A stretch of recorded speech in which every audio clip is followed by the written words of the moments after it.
आपके घरौंदों में मुनासिबत है ना, शायद इसीलिए। लेकिन जब तुम सचमुच अपना घर बनाओगी ना, तो मैं तुम्हारे घर और लहरों के बीच दीवार बन के खड़ा हो।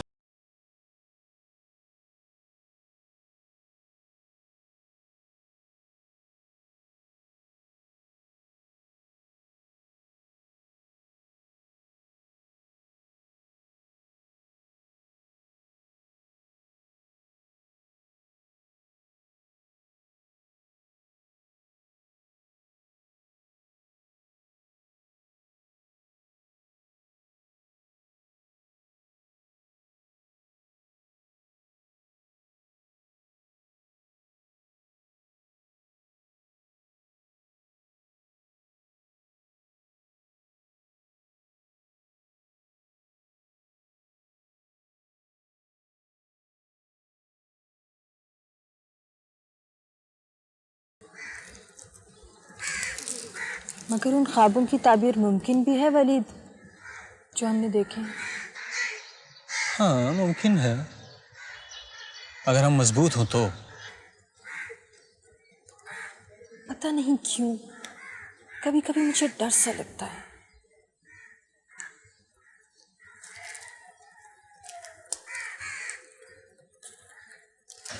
सारा, मैंने कभी भी खुद को और तुम्हें कमजोर महसूस नहीं।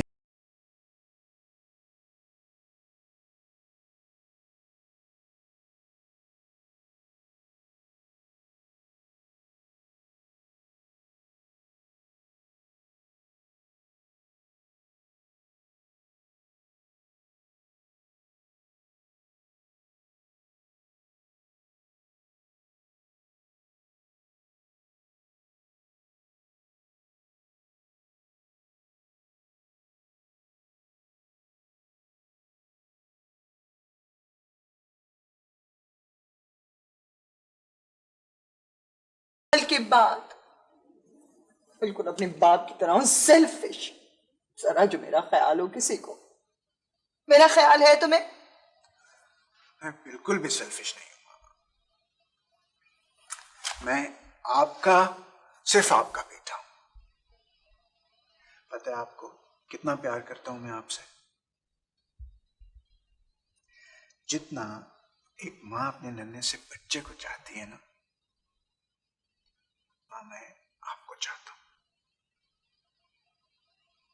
फिर मत जाओ। वैसे भी वहां इतनी गर्मी है, तुम वहां क्या करोगे? कहाँ भागते फिरोगे अपने वर्कर्स के साथ? कहाँ है गर्मी मामा?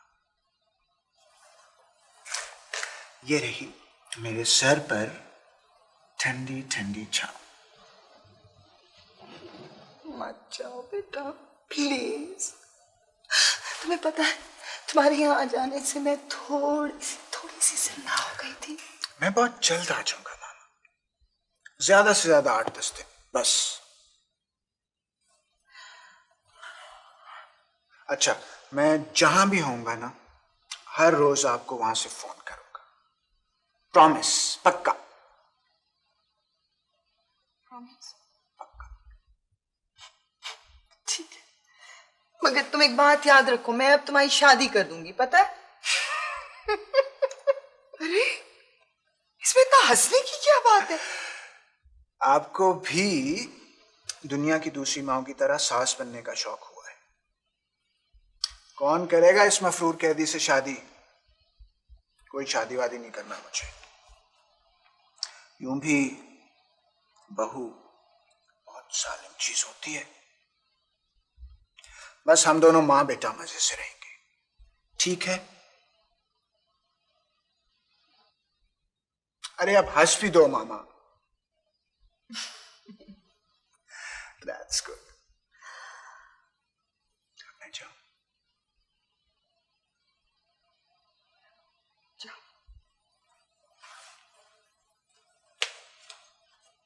मैं आपको फोन करता रहूंगा।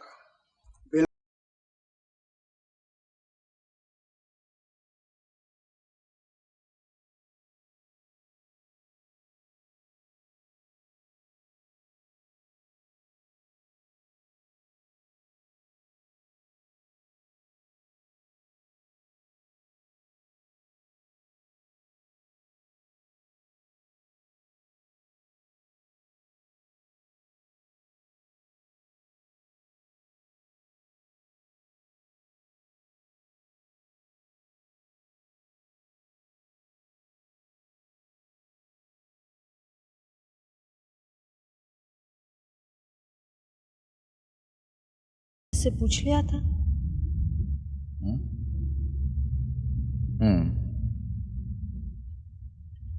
फिर उसे मुझसे कोई दिलचस्पी नहीं है।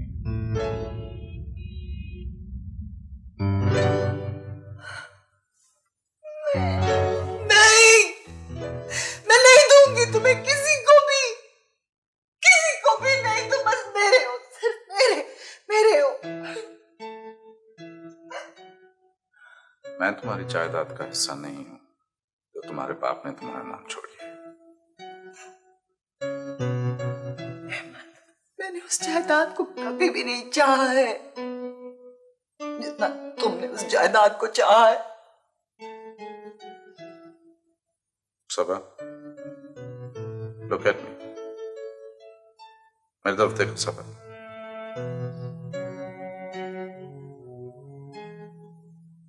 मैं मानता हूं कि आज मैं जो भी कुछ हूं तुम्हारी जायदाद की वजह से। मेरी वजह से नहीं ना। तुमने मुझे वो मोहब्बत ही नहीं दी है जिसकी मुझे जरूरत थी। मैंने तुम्हें मोहब्बत नहीं दी अहमद। तुम इन आंखों में देखो, इन आंखों में देखो अहमद, मैंने तुम्हें वो मोहब्बत नहीं दी, कभी भी नहीं।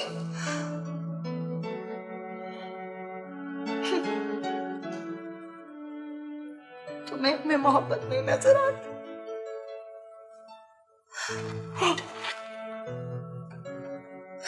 मेरा पूरा वजूद इस मोहब्बत में जल जल कर राख का ढेर हो गया है। और तुमको मोहब्बत नहीं, जल जल कर राख का ढेर।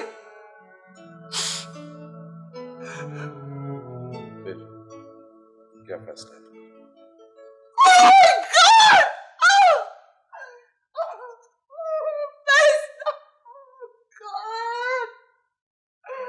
क्या चाहते हो तुम मुझसे? फैसला मैं कौन होती हूँ फैसला करने वाली? हम एक दूसरे की जबान तक नहीं समझते हैं, तो मुझसे फैसले की बात कर रहे हो? तो दुनिया के अलग-अलग बाशिंदे एक घर में रहते हैं 11 साल से, अकेले जुदा है। मेरा फैसला मांग रहे हो तुम? ओह गॉड,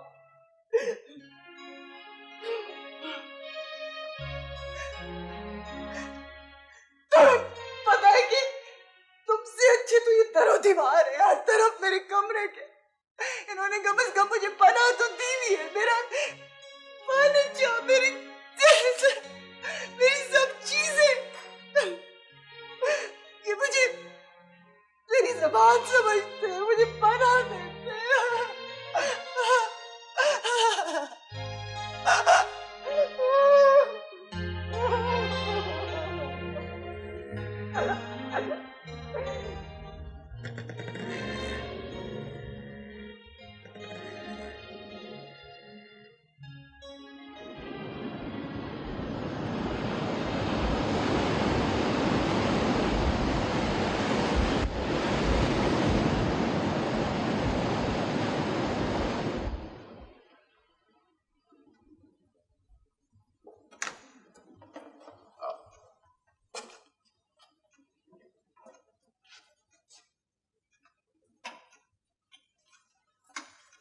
तुम पहले भी यहां आई हो, लेकिन आज से ये घर तुम्हारा है। सुबह इसे मालकन की नजर से देखना, लेकिन घरेलू कामों में अपने आप को फंसा मत देना, इसलिए कि तुम रवायती बीवी नहीं जो ड्रेसिंग रूम, बेडरूम और किचन में मसरूफ रहती है। वो ऊपर रहती है ना? कौन? सबा, यही नाम है ना? यही नाम है, ऊपर रहती है। हम एक ही घर में रहते हैं, मगर अलग अलग। आपके कमरे में नहीं आती? आती है, मगर जब झगड़ा करना होता है। मैं उनसे मिल सकती हूँ? सारा, मैं आज बहुत खुश हूं, इसलिए कि मुझे जिंदगी में पहली मर्तबा ये महसूस हुआ है कि मेरी जिंदगी खुशबू के एहसास से आबाद है। वो खुशबू जो बाहर भी मेरी हमकदम रहेगी। मुझे पता नहीं तुम क्या महसूस कर रही हो, इसलिए कि मैंने पूछा भी नहीं है, लेकिन तुम इतनी खामोशी के साथ मेरी जिंदगी में आई हो कि बहुत सारे सवाल बेमानी होकर रह गए। तुम्हारे आने से मेरी जिंदगी बहुत आसान हो जाएगी, बहुत आसान। हम जल्दी इलेक्शन कराने में कामयाब हो जाएंगे। वज़ारत उस्मा मेरी मुंतज़िर है। फिर मैं तुम्हें बड़े फख्र से खातून अव्वल की हैसियत से दुनिया के सामने लाऊंगा। जी? खैर, ये बात की बातें हैं, लेकिन आज से तुम अहमद मुश्तबा की बीवी हो, इसलिए चंद दिनों के बाद पार्टी के एक आला होते पर तुम काम करोगे, ठीक है?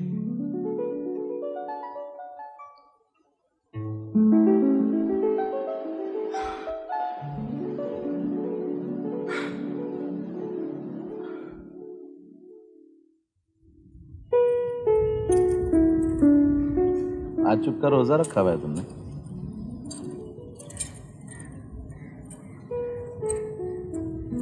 कुछ बोलोगी भी या ऐसे ही बैठी रहोगी? हैं? मैं इस हॉस्टल जैसी सराय जैसी जिंदगी से और घर के तल्ख हालात से दौड़ते दौड़ते तंग आ चुकी हूँ। मेरा पूरा वजूद। फिर कोई नया मसला, नया दुख है? अब कोई भी मसला, कोई भी दुख मेरे लिए नया नहीं रहा। लेकिन तुम तो कहती हो कि तुम हर दुख नए सिरे से बर्दाश्त करती हो। मामा जी ने अम्मी को मम्मी की अंगूठी वापस करते हुए ये कहा था कि फारूक किसी ऐसी लड़की से शादी नहीं कर सकता जिसकी सारी जिंदगी हॉस्टल में कटी हो या फिर उसकी लड़कों से दोस्ती। और तुम्हें इस बात का दुख लग गया। फारूक बहुत पसंद है।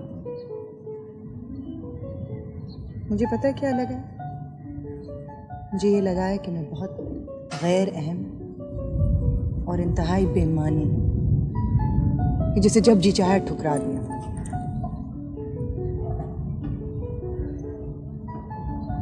है ना? मुझसे शादी करोगे?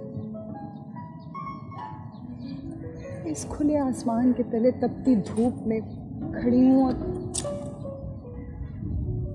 मेरे सर की छत बन जाओ। है ना? मुझसे शादी करोगे ना? हाँ, करूँगा।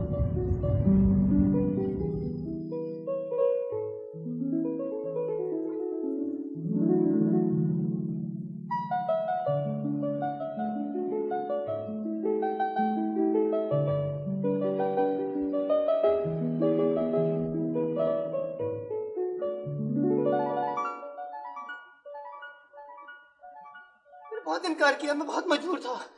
मेरे पास हाथ में बम रख दिया है अपा। मैंने अपनी आंखों से लोगों को मरते हुए देखा। बम फट गया है, बम फट गया अम्मा।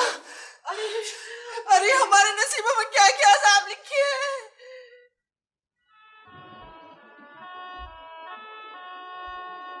जिंदगी में बहुत से रास्ते हमारे अपने मुंतखब करदा नहीं होते सर।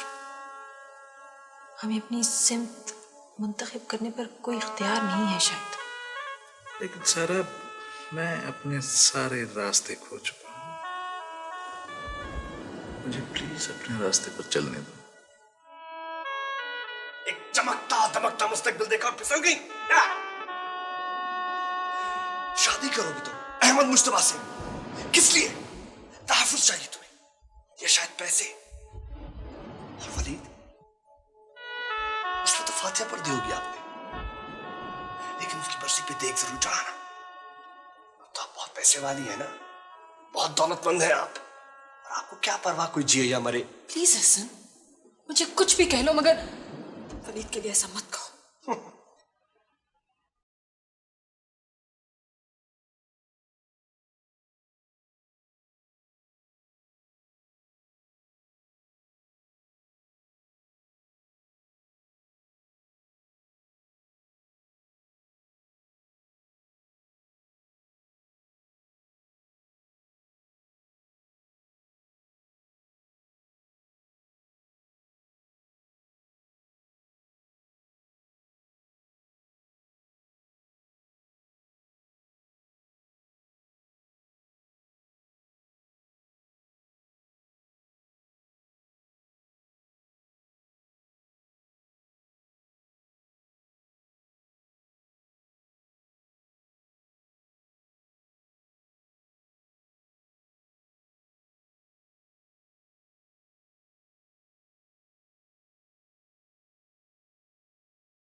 प्लीज ऊपर मत जाओ।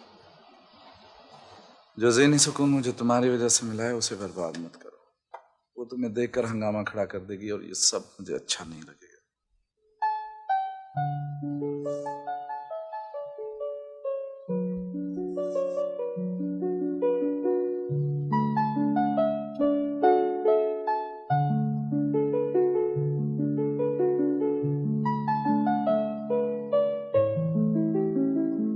सारा क्या ख्याल है, चंद दिनों के लिए हम बाहर ना चले जहां तुम कहो। कोई खूबसूरत चेंज तो महसूस हो जिंदगी में। वैसे मैं ज्यादा अरसे यहाँ रह ही नहीं सकता, इसलिए यहाँ की घुटन बहुत जल्दी थका देती है। बल्कि मैं तो ये कहूंगा कि ये मुल्क अब रहने के काबिल ही नहीं रहा। लेकिन जनाब क्या करें, सियासत ने कदम रोक रखे। फिर यहाँ पर प्रेस पाबंद, हमें सियासी तौर पर मुतहर्रिक रहने के लिए फॉरेन प्रेस का सहारा लेना होता है। सारा जी क्या बात? कुछ नहीं। परेशान? नहीं तो निकलो मेरे कमरे से बाहर, मैं कहती हूँ यहाँ से चले जाओ। नहीं चाहिए मुझे 2 वक्त की रोटी, सुनो तुमने, मुझे नहीं चाहिए खाना, तुम जाओ यहाँ से। मुझे ये जो फिर चीरा को उठा के है, वो मुस्तफा की जेब में भरो।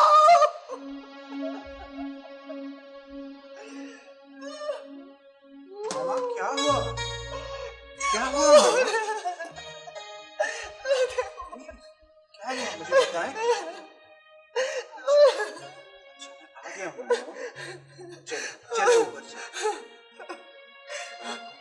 बताऊँ कैसा रहा। चलो प्लीज काम डाउन, आए।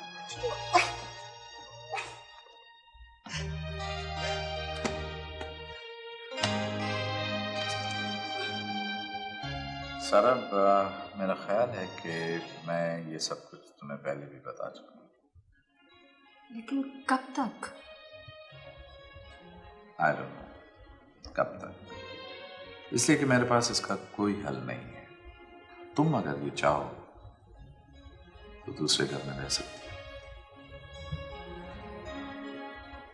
अलहदा दीवारें एहसासात को तो अलहदा नहीं कर सकती।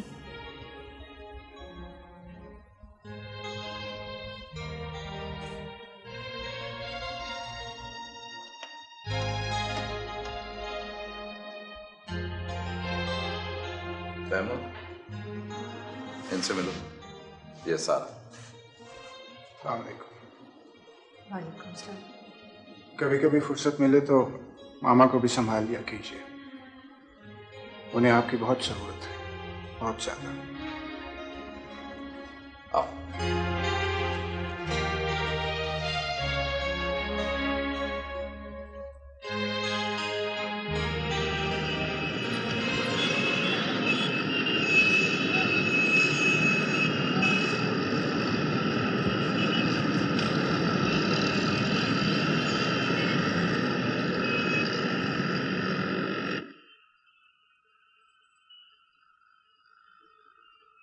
बस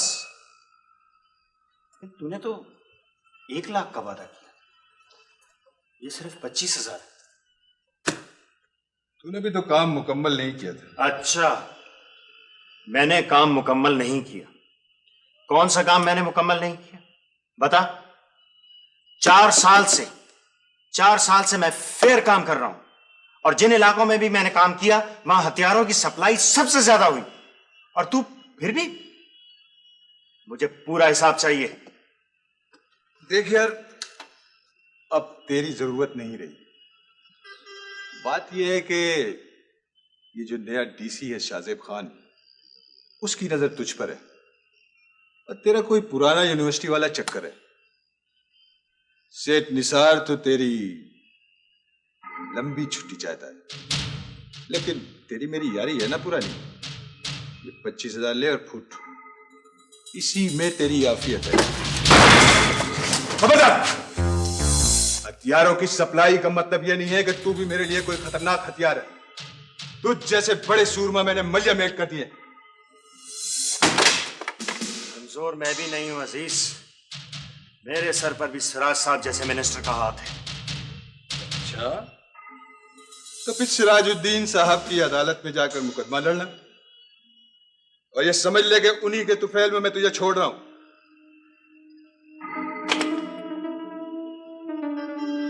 सुन, पैसे उठा ले जा। वैसे तो मैं पूरे वसूल करूंगा अजीज। सेठ निसार ने मेरे साथ गद्दारी की है, फ्रॉड किया है तुम दोनों मेरे साथ। मैं तुम दोनों को छोड़ूंगा नहीं, चाहे इसके लिए मुझे डीसी साहब को सलाम करना पड़े।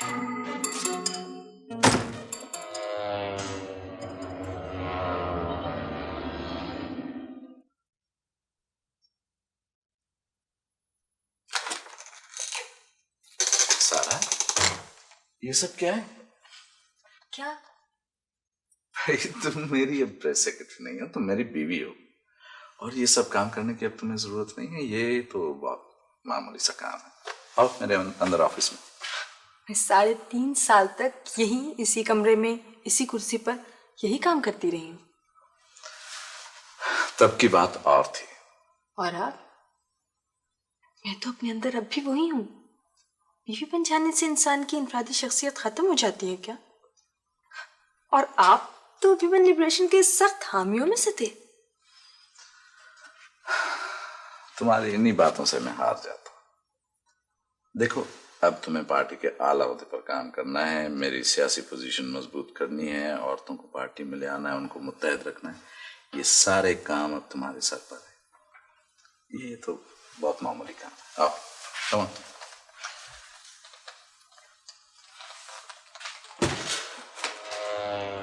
जमाल मिर्जा मेरे और आपके लिए मसला बन सकता है, उसके तेवर ठीक नहीं है। मुझे खौफ जमाल मिर्जा का नहीं है, मेरी नजर में वो चींटी से ज्यादा अहमियत नहीं रखता। असल मसला डिप्टी कमिश्नर शाहजेब खान का है।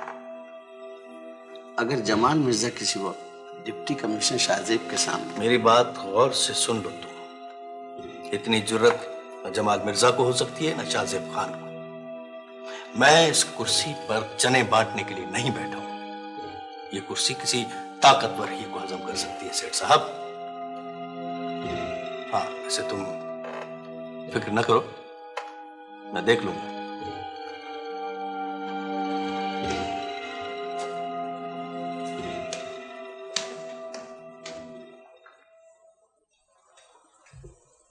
बाबा जी बेटा, क्या बात है? सब तो ठीक है? जी, अगर आपके पास वक्त हो तो मैं एक अहम मसले पर आपसे बात करने आया। हाँ हाँ, आओ बैठो। क्या बात है? मुझे उन सियासी कैदियों की लिस्ट चाहिए जो पिछले एजिटेशन में गिरफ्तार हुए हैं और अभी तक जेलों में पड़े हैं। क्या करना चाह रहे हो? वही जो मुझे करना चाहिए। बेटा, तुम्हें परेशान होने की जरूरत नहीं है, इसलिए कि मेरा ख्याल है चंद दिनों में सियासी कैदी रिहा हो जाएंगे। आपको यकीन है? मेरा ख्याल है। और इस ख्याल के सहारे आप खामोश बैठे हैं। क्या मतलब? वो हमारी पार्टी के वर्कर्स हैं बाबा।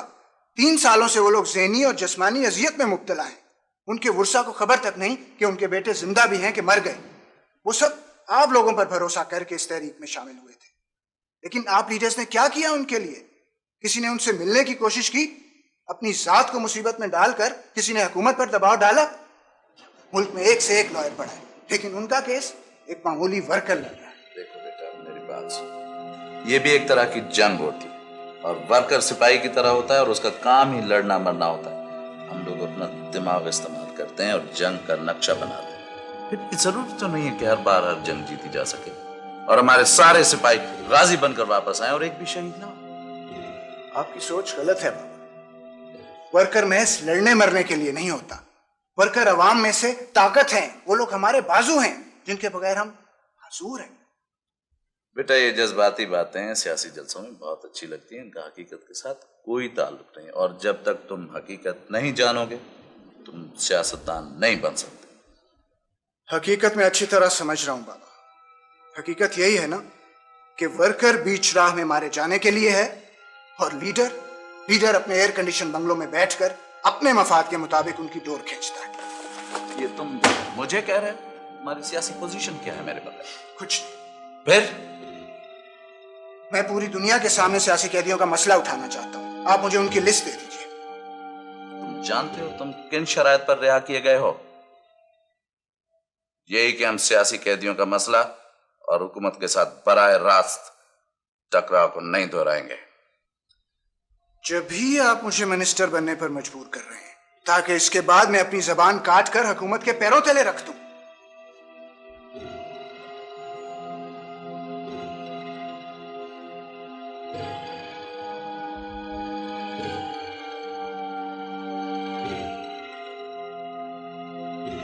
खुश नहीं हूं हमीदा बेगम, बस मुतमईन हूं। उसे रुखसत करते हुए लगा कि जैसे उसकी आंखों में इतनी अजियत थी, इतना गर्व था, पता नहीं उसने किस दिल से हाँ कहा होगा। उफ़्फ़ो, भाई और हमें क्या चाहिए? राज कर रही है वो अपने घर में। देखा नहीं था तुमने? इतनी लंबी चम चम करती कार और बंगला तो आंखों की हदों में समाता ही नहीं। सच्चे हीरो का सेट लाया था मुज्तबा बरी में। वो तो सारा ने और मुज्तबा ने मना कर दिया कि लोगों को न बुलाया जाए, वरना मैं तो दिखा देती मोहल्ले वालों को कि लो देखो अब। सारा ठीक ही कहा करती थी। कभी कभी तुम बिल्कुल ही दुकानदार हो जाती हो हमीदा बेगम। खामखा।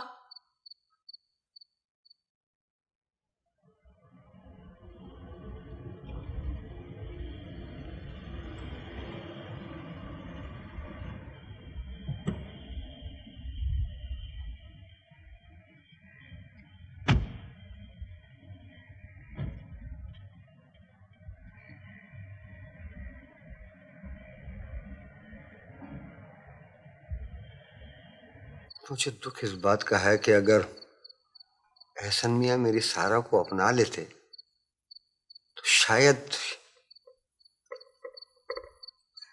अरे सारा, आओ बेटा आओ। हम तो तुम्हें याद ही कर रहे थे। हैं? तुम्हारी बातें हो रही थी अभी। कैसी है मेरी बेटी? बैठ, आओ।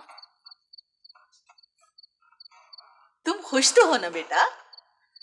बहुत अम्मा, बहुत खुश हूँ। शुक्र है खुदाया तेरा, शुक्र है। कैसे हैं आप? अरे सारा, तुम्हारे मियाँ नहीं आए? तुम अकेली आई? नहीं अम्मा, उनको कुछ काम था। बड़ा आदमी है भले मानस, वो कहाँ इन गलियों में आएगा। हाँ लो, मैं तो तुम्हें बताना ही भूल गई। कल बानो आप आई थी, बहुत माफिया मांग रही थी, अपने दूसरे बेटे के लिए जहरा का रिश्ता मांग रही थी। भाई मैंने तो माफ कर दिया। अब देखो, तुम्हारी इतने बड़े आदमी से शादी होते ही लोग दौड़े चले आ रहे हैं हमसे रिश्तेदारियां जोड़ने। और बेटा, यूं भी अब कौन आएगा जहरा को ब्याने? रहा उम्र का फर्क, तो तुम्हारे मियाँ भी तो तुमसे उम्र में बहुत बड़े हैं। इतने कमजोर हो गए हैं आप अब्बा, आप बिल्कुल अपना ख्याल नहीं रखते। खाया पिया कीजिए ना, सिर्फ दवा से तो नहीं चलेगा। आप और बीना कहाँ हैं? वो दोनों जरा बाजार गई हैं। और बिलाल? बिलाल तो यहीं फिर रहा था, भी यहीं होगा, यही था। सच सच बताएं अब्बा, आप दवा खाते हैं? खाता हूँ। तुम बताओ, तुम कैसे? मैं बिल्कुल ठीक हूँ। वाकई?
क्यों बात है? तबीयत तो ठीक है? बस नींद नहीं आ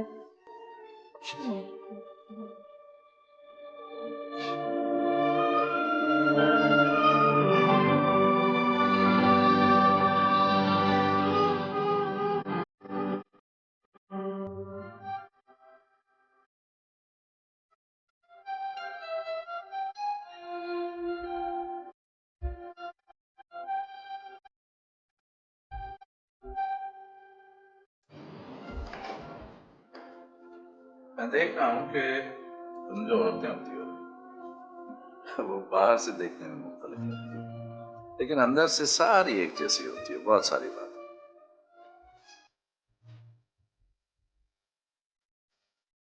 आज बहुत वर्षों के बाद मैं यूं घास पर चला, बहुत अच्छा। शायद तुम साथ थी इसलिए। क्या बात है? परेशान? नहीं, ऐसी तो कोई बात नहीं।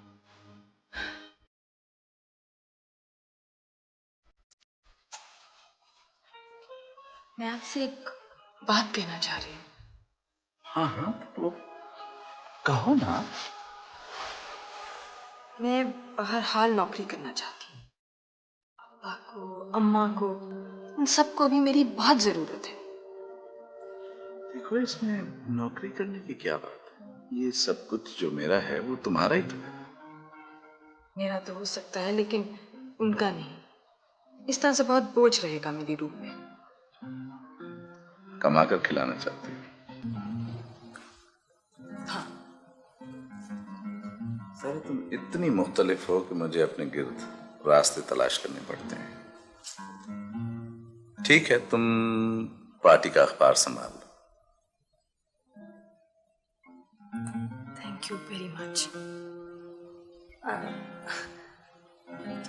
एक और बात करनी है आपसे। हाँ, तो कहो ना। बिलाल के मुतालिक तो मैंने आपको बताया था ना। हाँ। आपकी वजह से मैं खुद को बहुत मजबूत महसूस करती हूँ कुछ करने की पोजीशन में। अगर आप सेठ निसार अहमद से देखो, सेठ निसार अहमद वाकई ऐसा आदमी नहीं है। मेरी उसके साथ बिजनेस पार्टनरशिप भी रही है, मैं उसे बहुत अच्छी तरह जानता हूँ। मेरा ख्याल है बिलाल को गलतफहमी हुई है। आप एक ऐसे शख्स के घिनौनी जराइम पे पर्दा डाल रहे हैं जो कि सुनो, सेठ निसार अहमद इतनी मामूली चीज नहीं है जितनी तुम समझ रही हो। उसके खिलाफ एक्शन लेने का मतलब समझती हो? मेरी सियासी पोजीशन बहुत खराब हो जाएगी, और मैं हमेशा जहां से जीतता रहा हूं वहां पर उस बंदे का बहुत असर है। वो एक मुजरिम है। उसने इस मुल्क के लोगों का खून फरोख्त किया है दुश्मनों के हाथों में, और उसके इस घिनौने जुर्म पे पर्दा डालने का मतलब है कि उसके साथ आप शरीक हैं इसमें। आप जैसा आदमी आप समझते क्यों नहीं है? तुम इतनी छोटी छोटी बातों पर इमोशनल हो जाती हो। अच्छा, हम यूं करते हैं कि हम बिलाल को बाहर भेज देते हैं, ठीक है? देखो, तुम परेशान मत हुआ करो, सब ठीक हो जाएगा, सब ठीक हो जाएगा।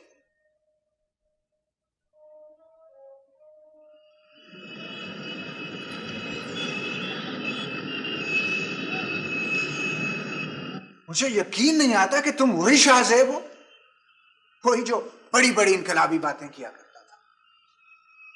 यह है तुम्हारे ख्वाबों की ताबीर? ये कारनामे अंजाम दे रहे हो तुम? अपने कानों और मुंह में पत्थर भरे बैठे हो। तुम भी शाहजेब, तुम भी इस मुल्क के वो रवायती ब्यूरोक्रेट हो जो अंग्रेज वर्षे में छोड़ गया। अंग्रेज हाकिम की कार्बन कॉपी। बोलते रहो इससे भी सख्त अल्फाज, गालियां दो मुझे, इससे भी शदीद नफरत करो मुझसे। तुम क्या समझते हो मैं बेहिस हूं? इस कुर्सी पर बैठकर न मैं जीता हूं न मरता हूं। अंग्रेज का छोड़ा हुआ विरसा मैं नहीं तैमूर, मुझसे पहले आने वाले हैं जिनकी रवायती हाकमियत का मैं भी शिकार हूं। 4 साल तक इस्तीफा जेब में लिए फिरता रहा, उस शख्स की तरह जिसकी सिर्फ आंखें होती हैं, कान और जुबान नहीं होती। तो लात मार दी होती ना ऐसी कुर्सी पर। लात मार देने से सारे मसले हल नहीं हो जाते तैमूर। यही हकीकत जानने के बाद मैंने वो इस्तीफा फाड़ दिया। तैमूर, किसी भी निजाम को बदलने के लिए हमें उस निजाम में दाखिल होना पड़ता है।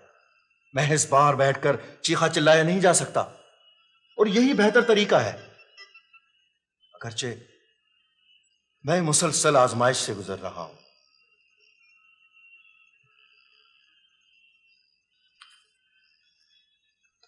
ये कुछ सियासी कैदियों की लिस्ट है। मुझे मालूम करके दो कि ये सब कहाँ हैं, किन जेलों में, इन सब की सजाओं की नौयत क्या है। शाहजेब, अगर तुमने मेरा ये काम नहीं किया ना, तो मैं तुम्हें कत्ल कर दूं। कर देना कत्ल यार। यूं भी मुझे जहनी अजियत से छुटकारा दिलाकर बड़ा सवाब हासिल करोगे तो। मैं तुम्हारे लिए चाय मंगाता।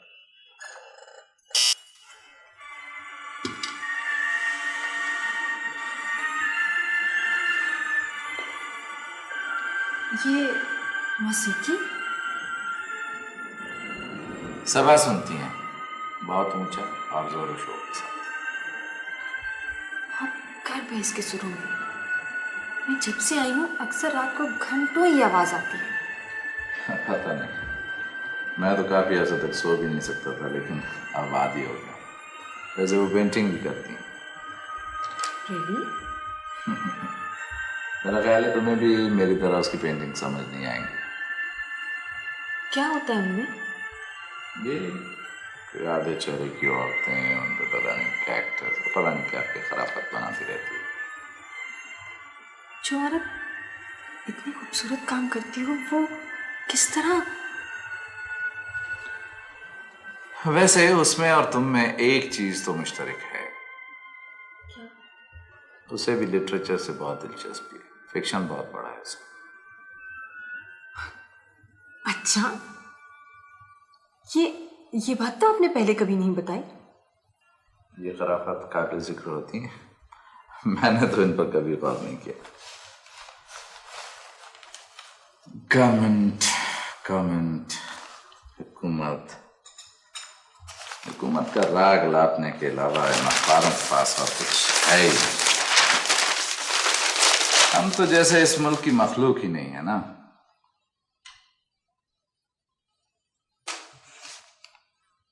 नॉनसेंस। इतनी थर्ड क्लास सीनियत के लोग, क्या दिलचस्पी हो सकती है हमारी पर्सनल लाइफ में? ये लोग कौन होते हैं ये सब कुछ लिखने वाले? क्या लिखा है? हमारी शादी के मुताबिक लिखा है, अहमद मुश्तबा की दूसरी शादी। मैं दूसरी शादी करूं या चौथी, इससे इनका क्या मतलब? इस मुल्क के लोग कभी भी नहीं सुधर सकते, ये इस काबिल ही नहीं है। इस मुल्क के लोगों को बहुत मोहब्बत है आपसे, आपकी खातिर जान तक दे सकते हैं और देते रहे हैं। आपको इतनी नफरत है इस मुल्क के लोगों से? ये सब पॉलिटिक्स है मेरी जान, इसकी बात और। आपकी पर्सनल लाइफ आपकी पॉलिटिक्स के साथ कमिटेड नहीं है? मेरा ख्याल है तुम पर भी सहाफियों का कुछ ज्यादा ही असर हो गया है।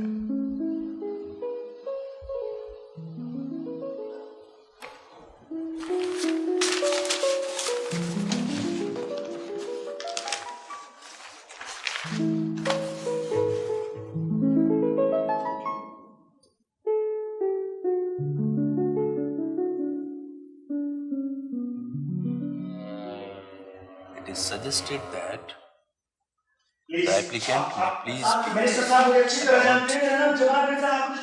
ये देखें जरा बाहर क्या हो रहा है, क्या शोर है ये? सर अस्सलाम वालेकुम सर। सर मैं पिछले 7 दिन से सर आपके दफ्तर के चक्कर। सर मैं जमाल मिर्जा हूँ सर, आपका वर्कर, आपका खादिम सर। आप लोग किस तरह बगैर चेक किए हुए इन लोगों को अंदर भेज देते हैं? ये ड्यूटी देते हैं आप? चले निकालें इसको। सर प्लीज सर, सर मेरी जिंदगी खतरे चले में है आप सर। बाहर चले। सर मैंने आपके लिए बहुत कुछ किया सर, प्लीज सर। नॉनसेंस। जी सर। को पनवारी की दुकान और मिनिस्टर के दफ्तर में कोई फर्क ही महसूस नहीं होता।